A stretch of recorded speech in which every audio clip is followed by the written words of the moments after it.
This episode of the Real ResQ podcast is brought to you by SR3 Rescue Concepts, because you don't know what you don't know. Life-Saving Systems Corporation, we do our work so you can do yours. Tough gear for tough jobs. Breeze Eastern, the world's only dedicated hoist and winch provider. And Hilo Vodka, simply better vodka. SR3 Rescue Concepts is a training company that can help you with your helicopter training, a standardization and safety check, or maybe just an audit or an FAA refresher.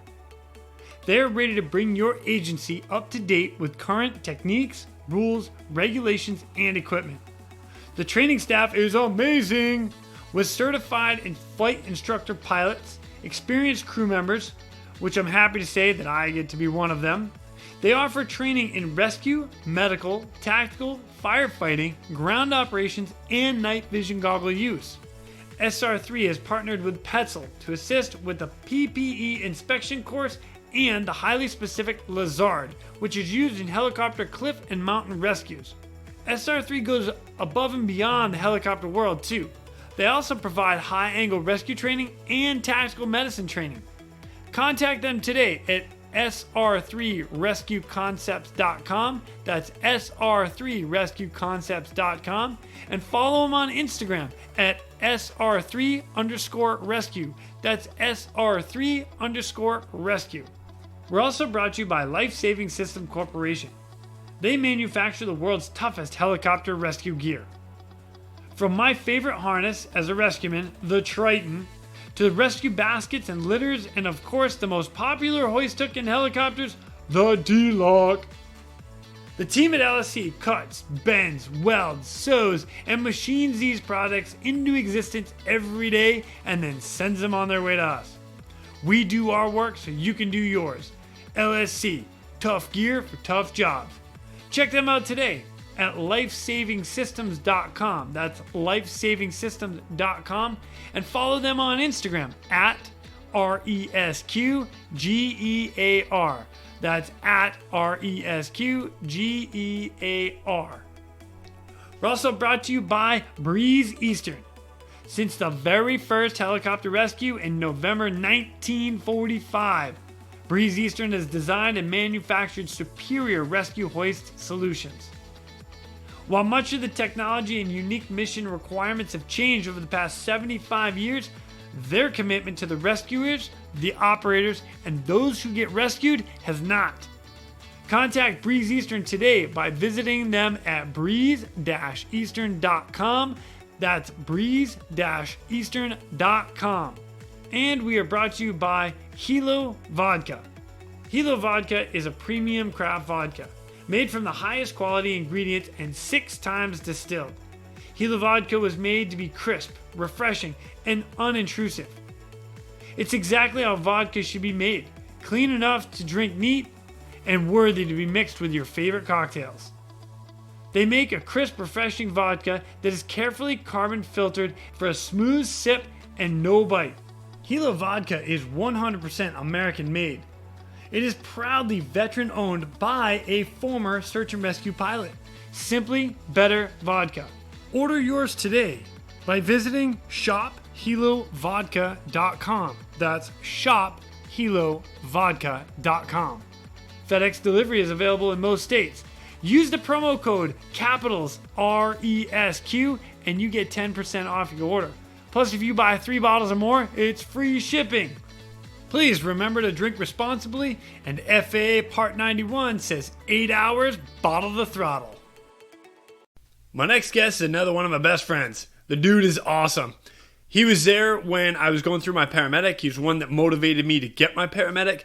Him and I have worked around the world together. So I'm totally pumped that he was able to come on and tell some of his stories from the beginning of his career until now. So welcome, my friend, Mr. Lenny Cunningham.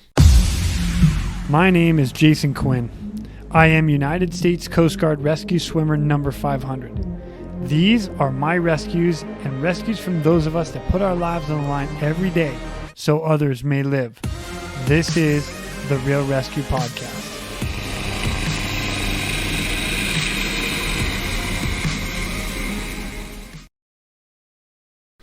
Ladies and gentlemen, welcome to the Real ResQ podcast. Today I have with me one of my mentors, one of my best friends, Mr. Lenny Cunningham. What's up, dude? It's great to be here, buddy. Dude, I'm psyched you're here. So, dude, we met a long time ago.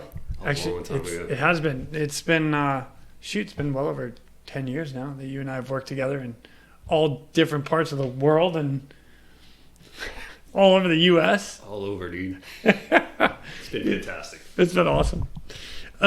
So, for everybody else out there, do me a favor and give me your little background history and tell everybody who you are. Lenny Cunningham. Been a paramedic firefighter my entire career. As a paramedic, got into air ambulance and search and rescue, and then ran into you guys. Yep. And as a critical care medic, plugged a hole for y'all that needed that type of care in the search and rescue environment. And so we started bridging that gap. That's what I've been doing and working with you ever since. I know. That's awesome. All right, so let me start a little bit like firefighter. Like how long were you a firefighter? I was a firefighter 8-10 years between full-time in the city and volunteering in my local place also, nice. Which was busy. Now, and if I remember correctly, in our stories, you went paramedic after you were a firefighter for a little while? Yeah, so I got my basic and a fireman pretty much at the same time, and then decided to get my paramedic a couple years later, and I worked part-time for our local ambulance company. Where I came up in EMS, fire and EMS is not together. Got it. It's separate. Right on. So one of the stories I remember you telling me was showing up to a house, and they were like, hey, we got a possible shooting and things in the attic. And oh, man, it's a great long story.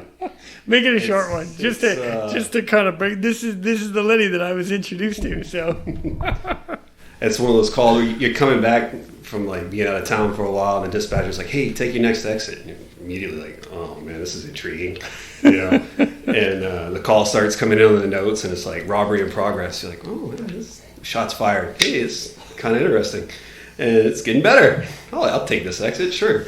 And then. So we're staged for a little while, and they finally clear us to go in, and we go around this block, and the house it's actually a house. It's down this kind of shell road, and to set it up, I mean, there's sheriff's deputies everywhere, and we can't even get down to the house because they got the road taken with all of their vehicles down there. So my partner and I would get everything out. Still don't know really what we're getting into, like what type of injuries or anything, just the description of the call. So we got the stretcher out, and like to set it up, like we couldn't even roll it down the shelves. That's how big the shelves were. So we basically carry our stretcher with all our stuff down three or four houses down. And we get in the driveway. One cop's with his phone. I'm like, "Hey man, what's going on?" He's like, "Oh, they're around back." Okay, and so it's a small house, and it's off the ground, Louisiana. It's all little 1-foot blocks. And it's around the corner. There's this table broken outside this back window, and it's broken. And there's a cop standing at the doorway going in at these stairs. And I look at him, and like, I said the same thing. What's going on? He's like, "Oh, just come inside." So I kind of step into the house, and as I'm getting in there, to my right, there's a lady and another officer sitting at this table, and I'm just picking up on what she's saying. And I realize there's some damage in the living room, like the TV's turned over, like and stuff. And I hear her at the same time, and she's just like, we're just so tired of it. It's all the time. I mean, it's just, we've told them it's ridiculous. We're just absolutely fed up. I mean, I don't know what to tell you anymore. And about that time, I hear commotion down the hallway to my left, where there's an officer looking down that way too. And as the commotion gets louder, like this guy's banging on the wall, and he's like, "I told you, mother. Next time this happened, I was calling the cops." And he's banging on the wall. And he reaches up, he grabs the attic entrance, he pulls the attic down, and he's yelling into the space, the attic. He slams that closed. And I'm like, just totally now, what's going on? And to summarize it up, what had happened is these two, whatever they were smoking, put them on the same wavelength, okay, which is the best part of this whole story. But they come home, and I shit you not, the invisible squirrels and Mexicans have locked them out of their house and are robbing them. Okay? And so as they're trying to break into their own home, the squirrels start firing shots at them. This is how the notes in the 911 end up robbery in progress with shots fired in the cat. Oh my God. So I don't even remember how we convinced them to get in the truck, but we took them to the hospital. And I've told that story over and over ever since. And it never gets old, dude. I love it. I love it every time. Too, so the house is off the ground, right? And the steps are like those formed concrete steps. And there's no skirting, so like you can look under the house, but the steps are by the door, and the dude comes out and he's pissed off still, and he starts yelling under the house at whatever's invisible, and he's trying to move the stairs instead of like just yelling under the house. He's trying to move these giant. Oh, it was great, man. And that was my introduction to you. I don't remember that being the introduction. But. Well, as far as stories go, I remember that one. That one stood out to me more than anything else. It's so freaking funny. Just she was fed up. He was done, and the mere fact that they were completely fed up with something that wasn't even going on was the best part. Oh, God, it's so funny. Jeez. All right, so now, like, when you and I came together, so my first question is, you didn't fly, there was no air ambulance or anything prior to coming to work with us down in the Gulf, right? No, it was. I started flying with Acadian Ambulance. Oh, that's right. You and part-time, Troy. And some of their fixed-wing stuff. And then they actually were contracted to a search and rescue program. And that's right. Cougar? Off. Yeah, okay. And so I ended up out there initially. Yeah. And then not long after, heard about P1 and made an offer at the time. Couldn't pass up. So now, I know this is going to sound kind of funny, seeing that you're a firefighter and then on the ambulance and then Cougar and then we met down with P1 and ERA. But what was your first case that you remember that was like, oh yeah, this is a little different than normal? In what, SAR? Yeah. I mean, I'd already flown offshore a few times with Acadian, just doing regular medevac, but... was there a hoist with Cougar? Cougar, yeah. Yeah. All right, so you were hoist training? And yeah, we were training and stuff. The way that program was in and out, it was kind of beginning, so it was slow. We didn't have many cases at all initially. But my first SAR case was... I'm trying to remember. I mean, the first one that stands out, we were kind of talking about it earlier, is when you and I did the pet bag hoist there in Galveston. And we can go right to that one too if you want. I'm good with that. Dude, it was great because to try and describe platforms offshore for the listeners is there's no rhyme or reason to any of their construction. I mean, nothing is the same. Some are 200 feet off the water by the time you get to the helipad. Yeah. Some of them aren't. Living quarters are stacked underneath the helipad, or they're not. Like, you never know. And this one we went to had all of like the living quarters and stations were stacked on top of each other with the helipad on top. And we ended up putting this guy in the pet bag 2 days after a major leg day that we decided to crush. So for our major leg day, we killed it on back squats and leg press, leg curls, leg extensions, lunges, with a little bit of ab work in there as well. And again, because we're at a base that is just open for us, a new location, so it's been super slow. We're bored out of our minds, and we decided to just kill it. Crushed legs today. And of course, within 48 hours, we're climbing 8-9 sets of stairs. I think we counted about 150 steps as we're going down, and we're like, oh God, this is not going to be coming back up. There's really no place to extract this guy from down here, so he's going back to the roof. Oh, that was awesome. Oh, you and I were laughing all the way down. Yes. I remember crying on the way up. So when we would go down, we would bring a full ALS bag, the BLS bag most of the time, and then a monitor. So most of the time you grab the ALS bag, sometimes the monitor. It depends, I guess, who I was working with, but I would grab BLS bag and the monitor. Right. And we'd go back and forth. And I remember putting it on my back and be like, "Oh God, this is not gonna be fun." No. Oh. And it was hot too. God, it was midsummer. dang, he was okay. And then from there, it was pretty nonchalant. Yeah. So, but we had a couple other cases down there.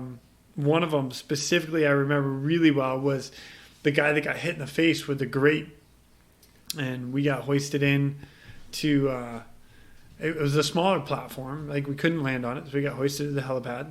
Yeah. Went down, and I remember walking in the door with you, and I'm taking a view of the scene, like you walk into like the galley area, and everybody's just kind of nonchalantly just kind of looking around, and then they look at us. And I'm like, well, where's our guy? I'm expecting to see somebody on a table. Like, nope. This dude is sitting down at the table, leaning over his own hands, and blood's just dripping down on the table. And then you were like, oh, I got this.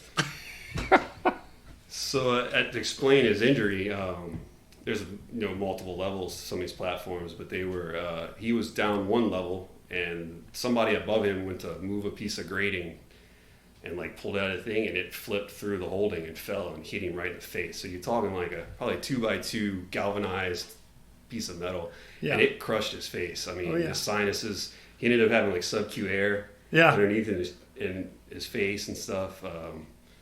We were pretty lucky we didn't have to actually manage his airway. Yeah, no, we got really lucky because it hit actually like really more from basically the top of the mouth up is what really got damaged, and so.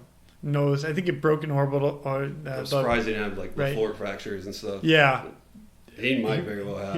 We never did get full report. He was hurting. He was definitely hurting.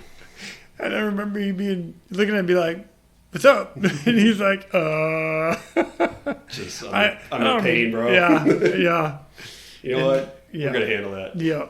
And the cool part about that, well, actually, there's a couple things that really, again, stand out in my mind with that, because I was still a basic at the time. And I was learning all of my medic stuff from watching you and Lane and Eben and Clarence and all the guys that I was working with. So for me it was very impressive to watch. But I remember getting the guy laid down. We took C-spine and collared and backboard and the whole 9 yards, and we get him down. Well, he's still bleeding like on the bridge of his nose, and all of a sudden the eye, he had to close his eye because it's starting to pool up with blood. And we're like, all right, we got it. We're patting stuff, but we still got to hoist him.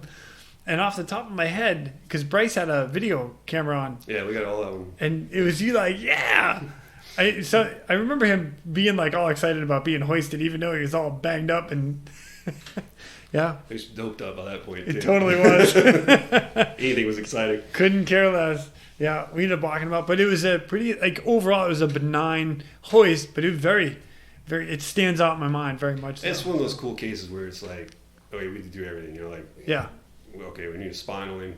Yeah. And there was no medic on board of this in particular rig, so nobody knew what to do. As far as the guys on the rig at that point in time. Yeah, it's typically basic first aid, I'm sure. Yeah. So they were looking at this guy like, oh. But, man, yeah, that was fun. Any others you remember off the top of your head? And, I mean, I've had some good cases out there, especially the ones where, like, the entire purpose of the program was utilized, like full-on IFR, hour-and-a-half flight offshore. I don't remember who I was with specifically, but we went offshore one night to this drilling ship, and this guy was working around the drilling stuff, and a hydraulic hose busted, and it was still under pressure, and it like started whipping, and I mean it beat this guy into a corner several times. Dude, he had a ruptured spleen. Like as soon it was Labo actually. Labo and I walked in, and Brian Labenstein, I think he's at episode 3. Go listen to that guy. Woo! And it's kind of surreal sometimes because you walk into some of these ships, and I mean they look like full-on ERs. I mean it's hospital like grade setup. They could handle multiple patients. They really don't have the staff for it, but as far as the facility goes, like it looks like an ER. And this guy's laying on that cold gurney, uncovered, in obvious like shock and internal bleeding, and I'm like, fellas, we got to go. And just looking back, like I know we made a difference in that guy's care by just that program, being our aircraft being capable, not having fuel stops, being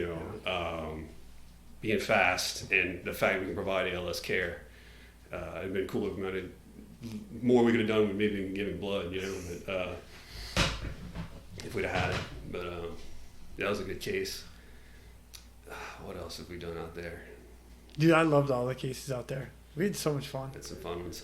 Kurt and I had one guy got crushed by some drill pipe. That obvious, like not a suspected. Like I walked in and I looked at this guy. Going, I remember coming in. I was opposite Hitchy, you guys. So I came in with that, and you guys were telling me that story. And Kurt's reaction.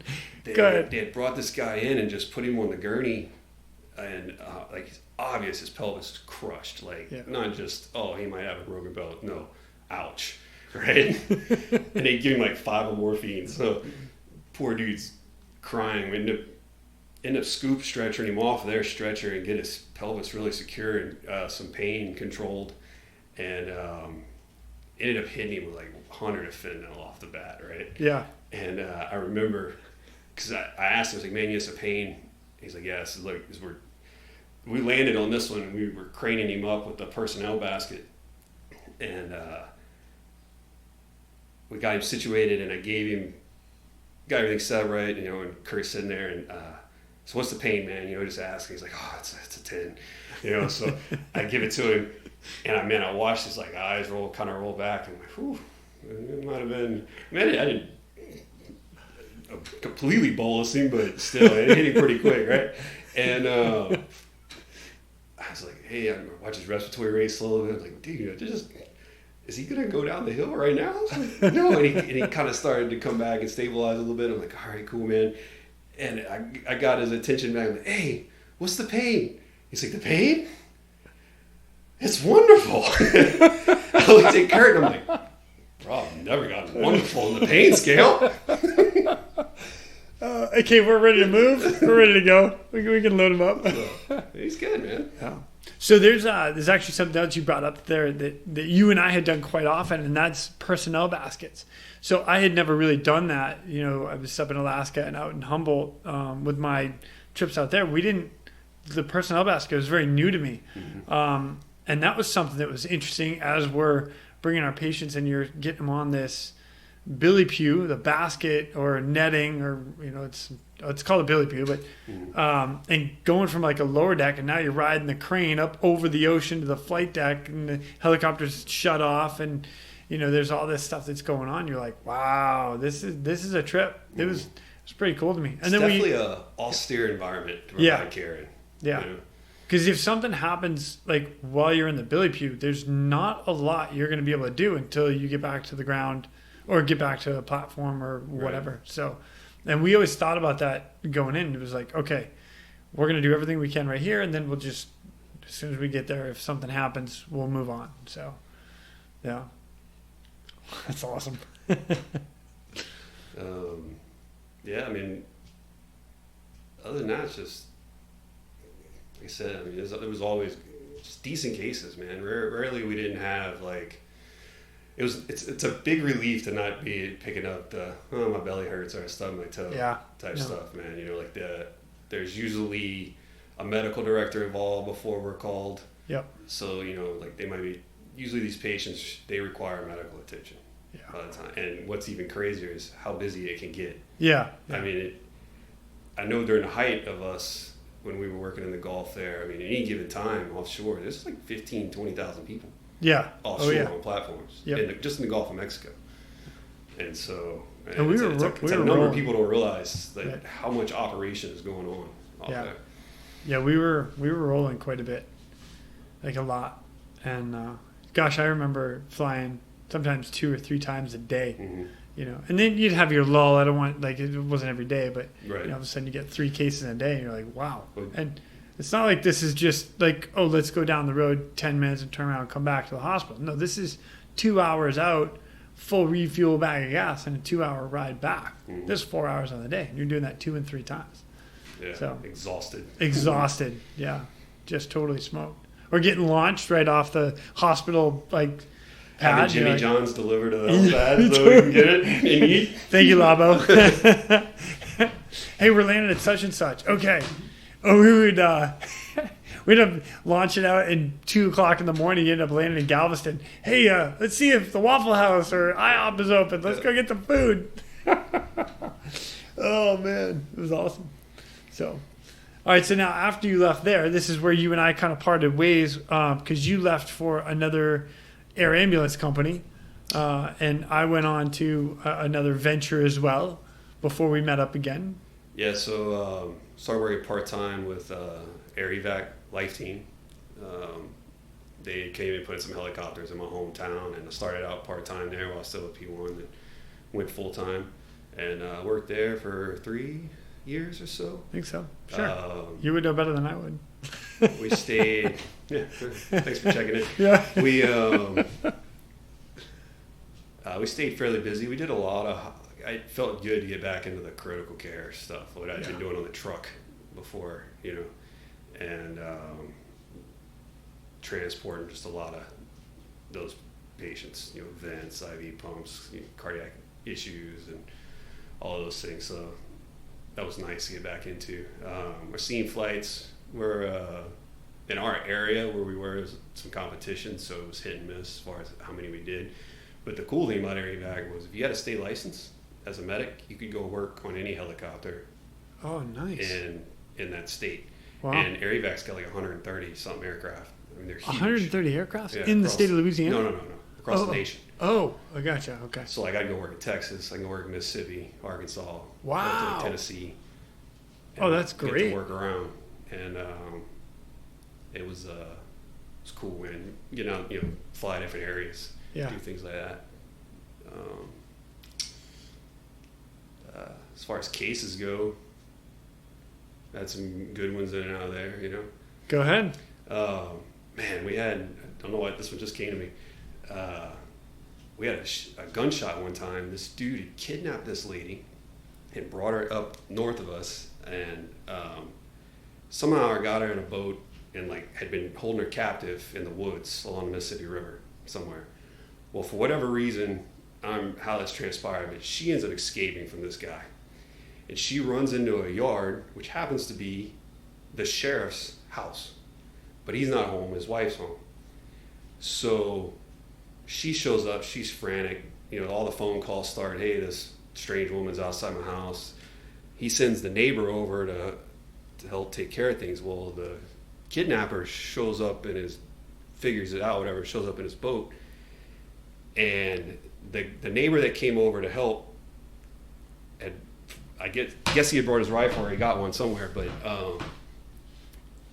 the bad guy ends up popping a shot off, and this dude fires one round back. And when I tell you, it grazes this dude's forehead and just makes the avulsion of a bullet from the front of his forehead to the back of his skull, and it never entered, just kind of ricocheted off his head, but just took all the scalp with it. I totally blew my mind that it basically ricocheted off the top of his head. Wow.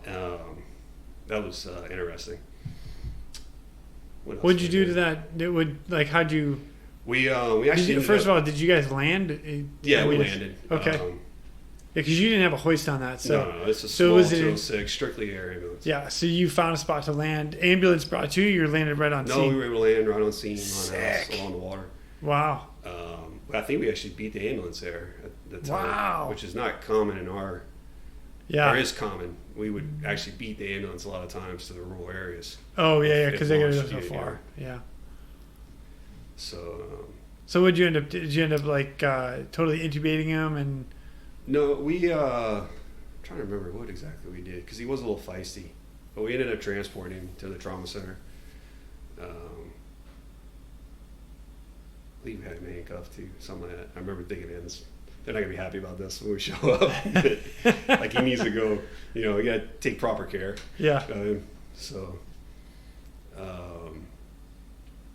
had one of my first true crikes. Yeah. With them, man. So, I'd done one before in the hospital on a motorcycle wreck, but this one, and I love setting up these stories, right? How days just turn out crazy. Yeah. So I go work up at another base, and we're just weathered in all day. It's thunderstorms coming and going, so we don't fly in that stuff, man. But the tones go off, they still dispatch us, we look at weather, and we turn it down. Yeah. So we've been doing this starting in the afternoon for sure. We turned out 7 flights already. Wow. So now I'm just sleeping, and some more tones come in. And finally the nurse finally like 4 a.m. in the morning, the nurse is knocking on my door. Hey man, and this base is next to a hospital, a little rural hospital, and it's like, hey, the hospital called. They need some help. And I'm groggy now. I've been up and down all night for absolutely no reason. Should have just stayed in bed the whole time. But just that mid-morning wake up processing, and they said something about an airway or something like that. And I'm still like trying to wake up and process. And so we grab our bag and stuff, and we walk over, and we walk into this ER, man. And we turn the corner, and this guy is on the bed. They got him like semi-Fowler, partially sitting up. Yeah. And dude, his tongue looks like a balloon out of his mouth.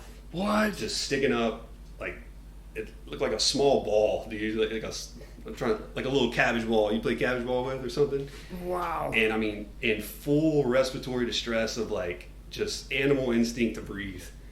And I could tell, I was like, man, he's having some kind of reaction. It sounds like, y'all give him an epi? And I know, give him some fucking epi. He probably needs some now. And so I'm still waking up at this point. I haven't walked over there. And I remember I walked around to the head and took a bag off my mask, started managing his airway, making sure he's getting full on oxygen and breathing. And my partner, they had actually had a Pertrach, which is a big needle type Craig system, sitting out. They had pulled it out in anticipation of what was going on.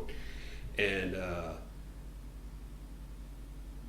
I ended up trying to use the Pertrach, so I find my landmarks. Yep. And remind me again. It's between the. It's that little spot, hard section, soft section, right in the middle. Jam it. And it wouldn't go in, dude. When I tell you, like, I'm 6'2", 220 pounds, and I feel like I'm about to crush this dude's airway, trying to push this thing in there. Like, I'm looking at it, I'm like, it's not covered. Like, I've taken everything off. Like, yeah. That's the needle. That's the beveled edge. Like, this should be cutting into this dude's airway. And I finally just tossed it and took the scalpel, man. Made first cut, made a side cut, put the bougie in, and I remember going, damn, that was easy, and like just smooth. And we got the tube in and started managing his airway. And best part about this was the other crew, the new crew, because we crew change at 5. This was like 4:35 in the morning when this is going on. They're showing up, and they walk in like right after we're done. Dude, I'm just putting the bandages on. They're like, what the hell? I'm like, I know, right? He needs to go to Jackson, which is like 3 hours away by ground. And they're going to take him. So see y'all later. I did feel a little bad for like about 5 minutes. Yeah. Crew change. Yeah. It's all good. I love crew change. And then so that nurse actually that I was working with, him and I had some crazy calls. And matter of fact, after this, what I'm about to tell was our third one, I was like, bro, we cannot work together anymore. Like, we just in the shit. All the time. I don't know what it is about us, like, being paired together. But we show up at this other base, getting in, doing crew change, morning checks. The previous crew, just like an hour or so earlier, had gotten a flight request, and they ended up topping the aircraft off. Well, this base is one that they bring patients to us a lot because it's a rural area. We call them base in the box, not next to a hospital. So we might be between the ambulance and their closest facility, but not proper facility. Yeah. So they would bring a lot of ambulances, patients directly to us, and then we would fly them into definitive care. Well, so we're discussing this, like, we're heavy, man. We can't take, they bring us 200-pound patient. We're not going to leave. Like, we're going to have to burn some fuel. And so we're discussing whether to defuel the plane or not. But sure enough, they drop tones. Hey, they're bringing you a patient. So now, like, we're kind of mad scrambling on, I mean, we just walked in the door. We're like, we hadn't completely finished crew changing. And then they start telling us the kids. So, like, now we're not as much worried about weight anymore and being able to leave. So now, we're able to focus on, okay, well, what are they bringing us? Yeah. So they ended up bringing us this 10-week-old neonate who was born at 28 weeks. Oh my god. This dude should not even be born yet. Wow. And he's alive 10 weeks. I mean, teeny-tiny thing, dude. Just, like, I can remember holding him in my hand. He was having respiratory distress and kept kind of bradying down on him. Well, they did a good job, man, keeping him agitated, keeping him up. So when they got to us, he was looking pretty good. Yeah. So the bird was already running, so I put his car seat on the stretcher and strapped it down and put him in it. And he's kind of sitting up at this point and not really laying down anymore. And we're discussing where we were going to go. We were trying to take him into the children's hospital, which is 35, 40-minute flight one way, where our closest appropriate care could be about 20 minutes away in another direction. And so we take off in another direction. In the opposite direction. So once you've decided to go to children's, like, you fly 10 minutes and now you're committed to that. Kind of, yeah. Yeah, okay. Not long after we take off, Steve starts breaking it down again. So, man, I get him out, I'm agitating him. And I'm literally just, like, holding this thing, tiny thing, in one hand, like, rubbing him with my thumbs, dude. That's how little he is. Wow. And he finally hit, like, the 60 mark. Something, dude. Compressions now. So yeah. I'm doing compressions on him with my thumbs, man. Oh, my gosh, and, dude. His heart rate, he'd come back up stuff, and told my partner Kentry, I'm like, we need a line, man. He needs a bolus, a big bolus. You know, usually start dumping your 20 cc boluses to their kilograms, and but he didn't really have a line, so just give me the IO. So we got him back up. 10-week-old Yeah. Neonate. Holy cow, dude. And I remember I grabbed his leg, and it's like the bones are so soft, like he just punches right in. Yeah. And dude, he fucking let the biggest belch and yell and started crying. His heart rate's up over like 100 now. He's holding 120, and dude's looking much better. His color's back, like everything's going on. All I've done is drill his leg. I've done some compressions, and now I just drilled his leg to start giving him a bolus. I hadn't even given him the bolus yet. Yeah. And so his color came back, and just he was upset about what just happened, right? And, you stuck me in the leg, you dick. And I remember thinking to myself, I was like, you go ahead and Brady down again. I'll poke that other leg too, bro. But we ended up taking him to the closer facility just because he was starting to crash on us, and we had already turned. But yeah, just crazy days, man. Wow. Like how quick things turn. And, yeah, no kidding. And it's when everything's out of the ordinary when you got to be prepared, man. And that's the picture you had that you showed me, right? Because you were in the hospital with that neonate. No, that was another one. Oh, of course it was. Yeah, that one. Wow. Yeah, I don't remember her full story. But, yeah, I definitely I enjoy that job, man. Be nice they paid a little more. Yeah. Of course. But it's been fun because you've had all this experience, and now you and I get to work together again. We've been together for another 2 years, year and a half again, yeah. Working out. Just kind of running another program, and really the next, this has been a little different here, but you and I got back into rescue and also giving advice and kind of helping other guys get back up to speed because. It's just when we came in here, it was like all the equipment was really old. So we updated all the equipment, and now we're doing hoist training again. So what I'd like to ask you is, I know you and I coming in here and teaching these guys and these crews, but what are some of your recommendations you would give to other people? Like equipment, technique, because you have a lot of good techniques that I like and I enjoy. I'm a very systematic person when it comes to being efficient.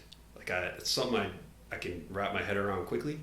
Yep. And all right, these are the steps we need to take to be efficient.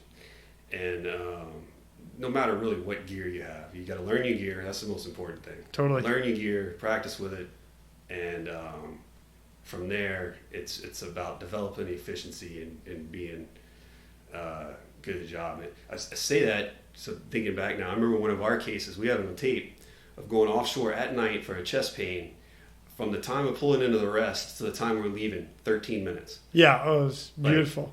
Just rolling in, Yeah. rolling out, and And that is the hoist in. So reading a checklist to make sure the scene is safe. The hoist in, the package is placed in, the hoist out, and leaving. right, 13 minutes. 13 minutes. Freaking bomb. Knuckles. Boom. I think we were even talking about our fuel status. Part of the reason we wanted to be quick. Yeah. But, to know you can be when you need to be. Yeah. And then as far as like sayings or things like that go, like especially training new people, Yeah. is just, like I said, learning your equipment and making sure everything's what I call dressed. Straight, connected properly, loaded properly before you make your final connection to be... Rule number 10. Yeah, rule number 10. That's another episode. Yeah. Now, define dressed. Like, Your because I like to call it clean. Everything's clean. You call it dressed. Same thing. kind of along the principle Yep. of you dress your knots and your Yeah. technical rescue stuff. You got to finish them off, make sure they're dressed properly so they get loaded correctly, and all that. And it's the same thing for me, from the connection of my tether to the carabiner and maybe a map ring or the other gear. That all of that is in line, loaded correctly, and pulled with a little bit of tension, Yep. and you can look down it and go, that is dressed properly from Yep. top to bottom or vice versa. And I'm connected, they're connected, I'm ready, and then Yeah. attach my hoist hook. Or even vice versa, as a hoist operator, being able to look down at the RS sit in the chair before he goes out the door and going, he's holding the hook out in front of him Yeah. fairly tight. You can see his connections, Yeah. that they're dressed properly, following it down to his harness before you pick him up and pull him out the door. I'm totally on board with that. And for guys that do this a long time, do not get complacent. All right, this is a dangerous job of what we do. A lot of us make it look easy, and for the most part, you can be easy, but you have to be on top of your game at all times. And this is the stuff that Lenny and I talk about constantly. Like, and I'm all about slowing down. There's no reason to be fast. I mean, slow is smooth, and smooth is fast. That's right. So, yeah, dress right, dress. Keep all your stuff dressed, just neat. Just make sure it's dressed. So, and we actually deal with a lot of gear here between the Bowman bag, which is, or a pet bag, and CMC makes one, ARS makes one. Basically it's a bag that wraps up a backboard, but you have a lot of straps and you have a lot of connections, lots. And there's connections inside the bag, outside the bag, plus your connections to your hoist. Then if you're adding a tagline, are you adding your I lanyard, Y lanyard, IQI, whatever you're going to connect, just your weak link. Is it to the right? Is it to the front? Is it to the side? Right. Foot, head. What kind of aircraft are you in? Are you going in left side, right side? Like for us, we're flying on the 139. One of our rules of thumb is patient's head is to your left. So if you're doing a double up, and the reason for that is when you get to the aircraft, now you rotate your patient to come inside the aircraft. Your hoist operator is on the right side of the patient. You're on the hoist operator is on the left side of the patient. Rescuer's on the right side of the patient. You're working together to bring them in the aircraft. In a 412 or a Huey, it's opposite because of the way the hoist operator and rescuemen sit. Right. Yeah. So there are things like that people don't know until you start hoisting or you start practicing. And these are the things that you and I have done many times. One of the other ones, as far as training goes, we had a dual hoist on the 139. It was a Goodrich, and it's front and back or forward and aft. Depending on the hoist will depend on how you're coming past the step. So these were little things that you and I had figured out, how to come up between the spawns and where's your gear? Can you have it on your back or do you have it hanging on the other side of the patient? So. Yeah, both of us spent some time in different airframes, but man, we have logged some hours. Yes, we have. And some hoist. Oh my God. Yeah. And the greatest part was, and I actually talked to Chris Galene about this, is that, we've had, and Eugene Reynolds, is we had an opportunity to train. And really for us in the back, it was great because we were allowed to try different maneuvers and methods to see what worked best. And I think that was one of the other good thing about what we had going on down there. It wasn't. We're very fortunate to have allotted training time, 10 hours per pilot set. So for us as a crew, with 20 hours in a 2-week period of flight time. Right. And it was 10 for the day guys and 10 for the night guys. To get training in. Yeah. And I'll say our policies were rigid, but they were not so rigid that we couldn't think outside the box. And I don't want to say try something new, but expand on what we already had. And that's where, like, coming up on the rear or the aft hoist, you could have your back to the aircraft versus the front hoist, you could have your front to the aircraft, or vice versa. You know, it was, there was a lot of those little tips and tricks that we ended up learning throughout. So, yeah, it was fun. Yeah, and that's it's really the only way to become proficient and then efficient, but is practice, man. However you can practice it, getting that muscle memory down. This is how it feels. That way, when something seems off, you can adjust to it quickly. Yeah. Make sure it's not something fatal. Right. Well, the bonus, another bonus about you specifically, like, or you and I together, you're a rescueman on the ground, on the hook, and you're a hoist operator. Right. So you know both roles, and you know what to expect on both sides, which helps. So when you and I are hoisting together, if I'm hoisting, you know, as soon as you come to the cabin, you're expecting me to do certain things before you do the next step. Vice versa, you know, I'm going in. One of the other fortunate things we had that some of the other training areas I've done and stuff since the Gulf was, I call it the NVGs. It's like NVGs to pilots, or what NVGs are for pilots to us, but as wireless ICS. Totally. And we didn't, as an RS, it didn't even bother me that it was cumbersome to actually talk into the aircraft. But the mere fact that I could hear the aircraft the entire time, what was going on, that when they pull up into the arrest and we're telling them we're ready for extraction, when you hold your thumb up and you hear, hey, I have it ready for pickup, come from the aircraft in your headset, like that's what helps make things efficient too. Like, I mean, my head's down, you know, maybe, and you can hear the hoist operator, you know, tell you something. He knows you can hear him. Right. And if I highly advise that for any program is research, find a good one that'll work with your system. So the couple that wireless ICS. Yeah, and the couple that we know that we've worked with is Axness with the Polycom system, or is it called Polycom now? I don't think that means just Axness. So the Axness system, totally wireless ICS system. It's pretty nice.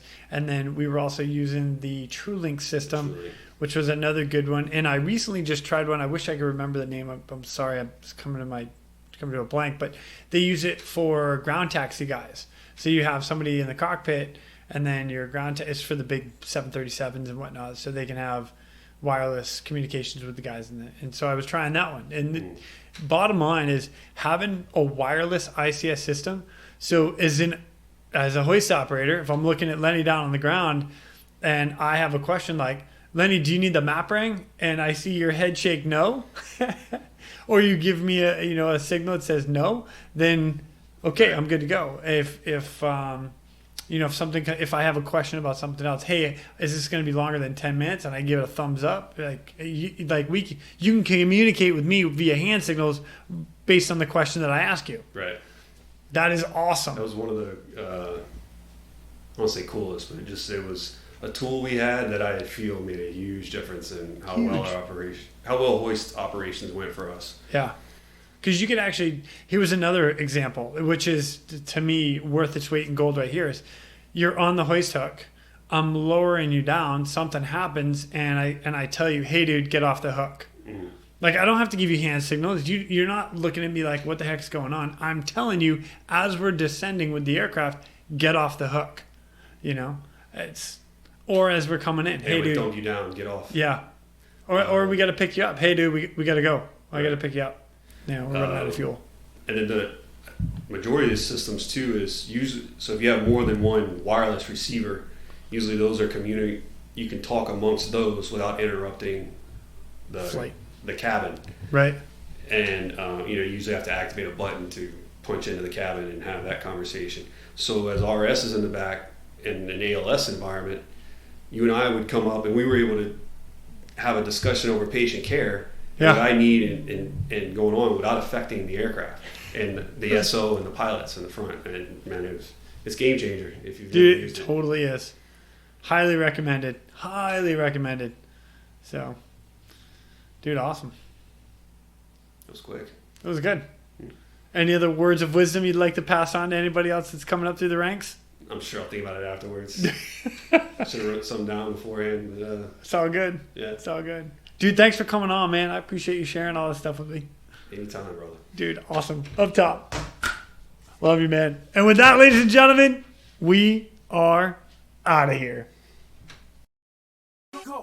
Thank you for tuning in. We hope you enjoyed this episode of the Real ResQ podcast. Please take a minute and, like my daughters like to tell me, like and subscribe. Oh yeah. I'm pulling chocks and taking off. But before I go, if anyone out there has a rescue story that they would be willing to share, I would be humbled and honored to have you as a guest. Or if you have any questions about any of the rescues or anything else that we talk about here on this podcast, send me an email. TheRealResQ@gmail.com. That's TheRealResQ@gmail.com. You can also check us out on our Facebook and Instagram page at The Real ResQ. That's at TheRealResQ. I also want to give a special thank you to all of you staying on the watch today.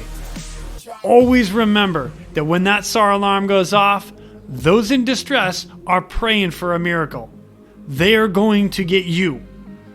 Until next time, fly safe and swim hard.